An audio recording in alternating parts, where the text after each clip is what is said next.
We're here at DreamHack Bucharest, and I am joined by Robert, CEO of DreamHack. And even though it's the third time that DreamHack is in Bucharest, this is the first time that we're speaking to him. Hi. Hello. Like I said, DreamHack is in Bucharest for the third time. And although we talked to Hellspawn a couple of times, and he certainly gave us his perspective why Bucharest is an attractive location for you and why PGL, why you like working with PGL. But I think I would like to also know your input. Why did DreamHack come back to Bucharest for the third time, and what is different about this time? Well, why we came back is because Bucharest in Romania is perfect for DreamHack. There's so many esports fans here. And PGL is such a great company to work with. Basically, PGL and DreamHack, we think the same. That's why we have a really good collaboration. And Silvio and guys really take good care of the DreamHack brand here in Romania. And Romania it's like, for us, it's the hub of Southeast Europe. Everything, west of Italy and south of Kiev.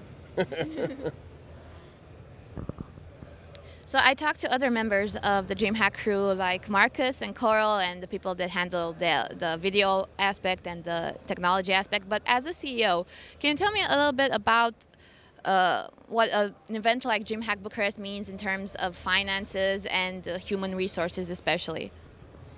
Well, like, for instance, the number of people that you have to bring in, the components of the teams, the kind of equipment that they have to handle? That's more than I know specifically. This is what Lindmark and Hellspawn and the guys do. But when it comes to resources, DreamHack Bucharest is two things. It's DreamHack Romania, which is handled by Silvio, and then we bring the DreamHack Open component here. So it's basically two productions running at the same time. So we bring everything when it comes to the StarCraft 2 Open production. Cameras and studio setups and booths, and we design the stage as well. I think from Sweden we're around 20 people here. Mm-hmm. And then we have all the talent that fly in from all over the world. And there's a lot of stuff. The planning is basically after this event, we will do think about what went good, what went wrong, and start to plan actually the next DreamHack Bucharest after this is over. So we have like a year head start to figure things out. In the meantime, what can you tell me about DreamHack Moscow? Well, it's going to be interesting. Especially with the current political situation in Europe. We hope we're going to be there.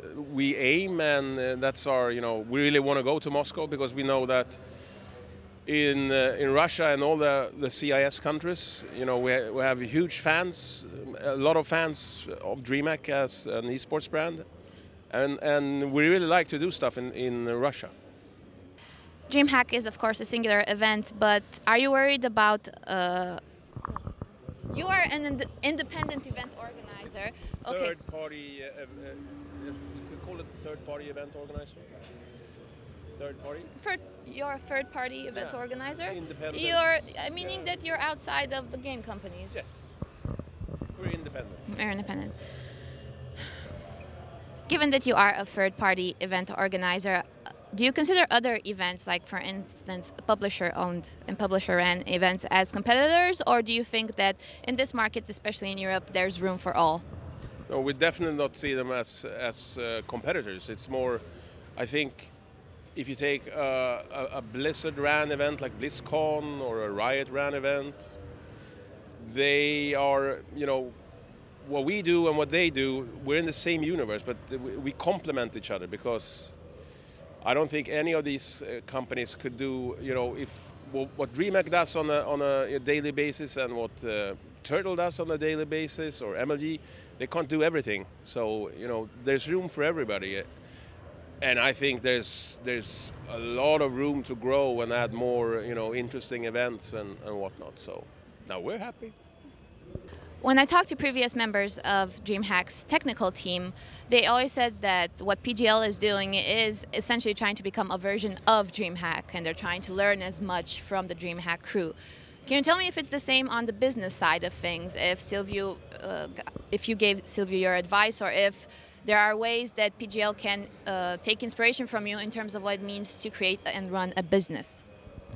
Yes, but it's both ways, because Silvio and his guys, they're really successful here in Romania and Southeast Europe.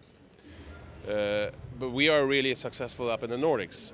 But there's different environments, so how you approach business in the Nordics might not all the time work in Romania, and vice versa. So, you know, it's a back and forth, it's a collaboration. We do it together, so yes. Okay, in the spirit of making more money and making fans happy at the same time, thank you so much for the interview, Robert. Thank you. It was a pleasure.